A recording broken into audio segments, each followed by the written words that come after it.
Hello? Are we ready? Yes. You may be seated.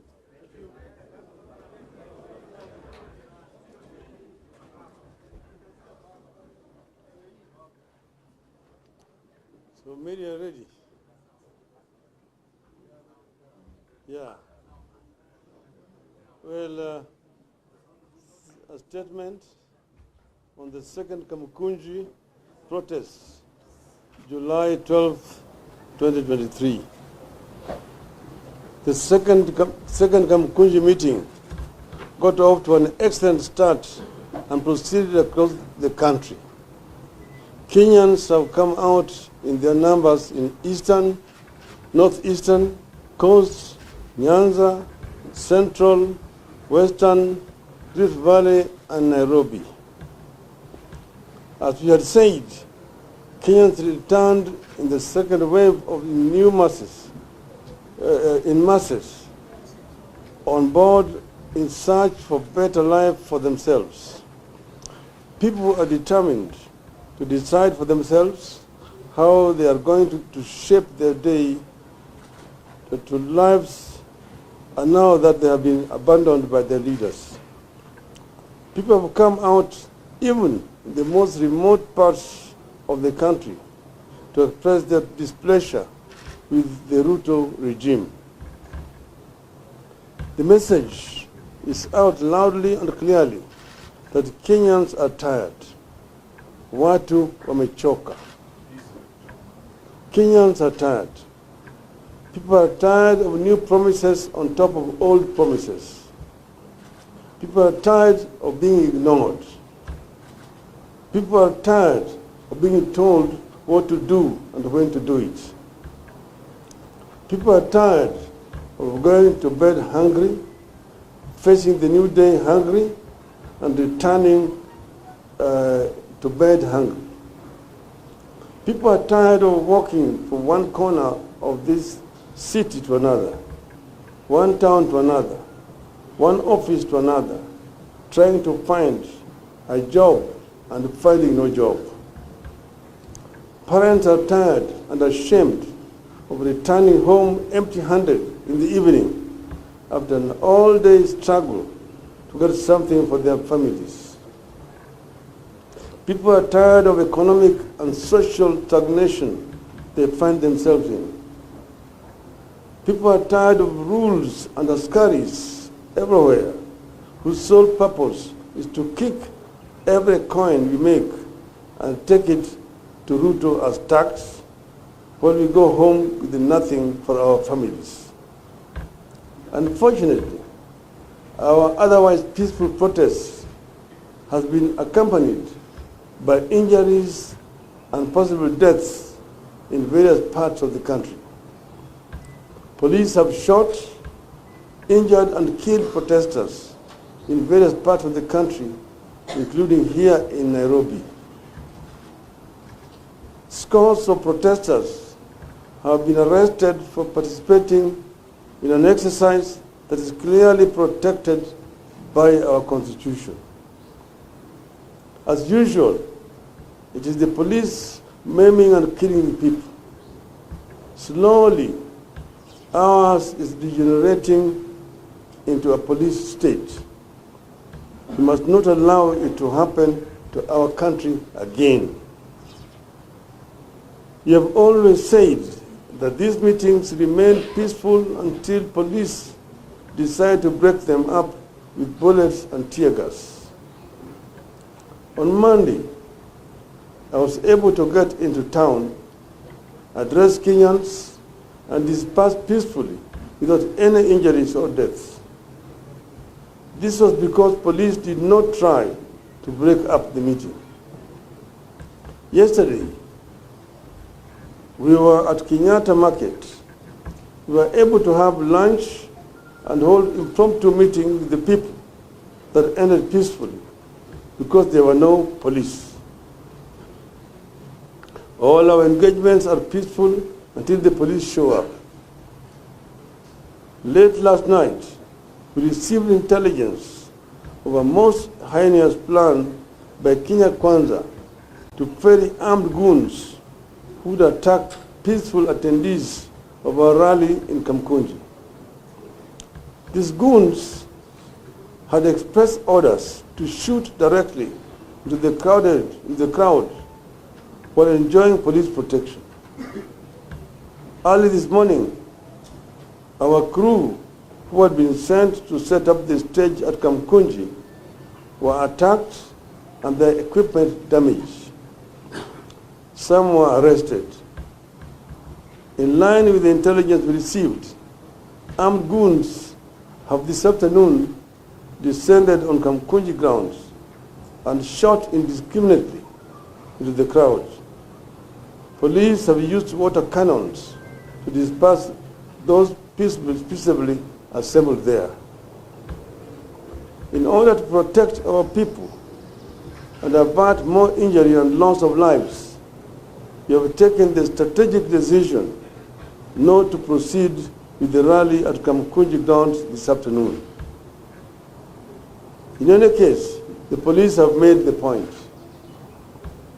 We take this opportunity to thank Kenyans for taking up our call to fight for ourselves. This struggle is not about Azimio or any party in particular. This is now about Kenyans refusing to move on until they get a good deal. We agree with them. This time around, there's no moving on until Ruto shows a readiness to listen to and respect the people. People deserve a deal, not bullets and tear gas. Kenyans clearly understand that if they let Ruto get away with his present display of disrespect, dictatorship and contempt for the people, he will try to get away with many other bad things. Kenyans understand that suffering will be the new normal if Ruto gets away with the Finance Act and the many other dictatorial political and policy decisions he is currently pursuing. So there is no moving on until Ruto comes out openly and agrees to repeal the Finance Act and embarks on other measures to lower the cost of living.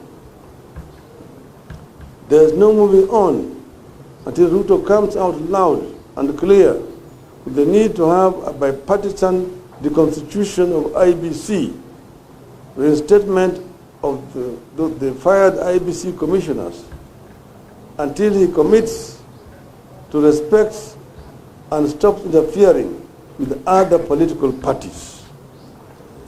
The fight for multi-party and a new constitution was so painful, so deadly, and so costly that it could not have been in vain.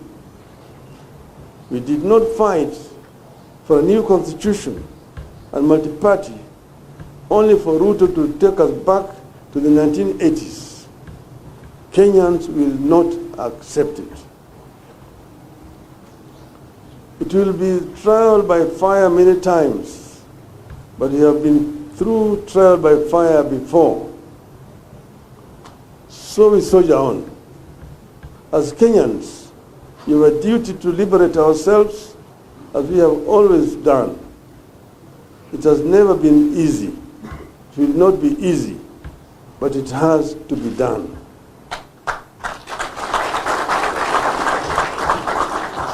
With the unity and commitment, we will force Ruto to give Kenyans a good deal. We will shortly communicate the third wave and the next course of action. With the unity, we shall overcome.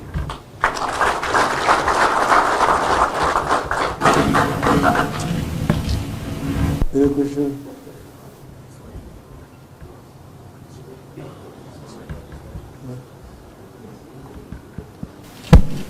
I think the statement is elaborate, and members of the press, I think that's enough for us. Nataka Okay. kutoa shukrani kwa Wakenya wote popote wako kujitokeza na kutetea wito wetu na kujitokeza kwa njia ya amani na kufanya maandamano ya amani. Leo jamaa wameona wenyewe ati punda ya Kenya imechoka. Wamejitokeza wenyewe kila mahali, pembe zote za Kenya wamejitokeza na wameonyesha dhahiri shairi ya kwamba wako tayari kuitikia wito wetu ya kuona kwamba Kenya inarudi kwenye msingi bora ya utawala. Kenya wameona mengi zaidi. Gharama maisha imepanda zaidi. Watu wanaumia. Gharama ya matibabu imepanda. Karo ya shule imepanda.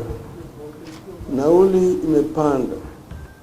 Bei ya chakula hata unga na kadhalika zote zimepanda. Kwa hivyo kila kitu sasa imekuwa ni adimu kupatikana. Kenya wanajitokeza, sisi tuko pamoja na Wakenya. Sisi kama wanaazimio tuko pamoja na Wakenya. Tulisema jana na nitarudia tena, tunataka Ruto aheshimu haki ya Wakenya. Vile vile aheshimu vile Wakenya waliamua kwa upande wa uchaguzi. Wale wabunge ambao walichaguliwa na tikiti ya chama cha Azimio, kama wanataka kuvuka mpaka waende ng'ambo nyingine, wafuate sheria ambayo inatakikana, kujiuzulu, rudi kwa wananchi.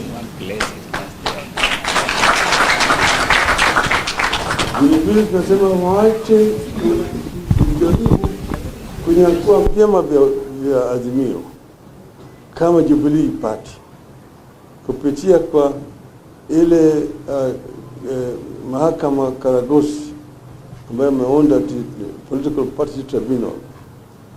Jubilee ni mwanachama wa Azimio na walitangaza, walifanya mkutano yao na kuteua viongozi wapya. Wawache kuingia ndani hiyo na kuleta uamuzi bandia atukujaribu kunyakua Jubilee. Hayo ni mambo ambayo yanaweza kuleta maafa katika taifa letu. Tumesema wale wabunge wa Jubilee ambao wamesema wanataka kuvuka mpaka sababu ya umalaya wa siasa waende, lakini wache chama cha Jubilee ndani ya Azimio. Yote tuko pamoja. Nataka kuambia Wakenya shukrani sana kwa ukarimu wenu, kwa ujasiri wenu, kwa ukakamavu wenu, kusimama mara na sisi kwa hii vita. Tuko pamoja na mimi na hakika tutafaulu.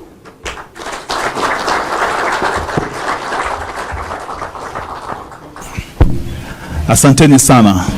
We shall give you copies of the statement shortly, and should there be any press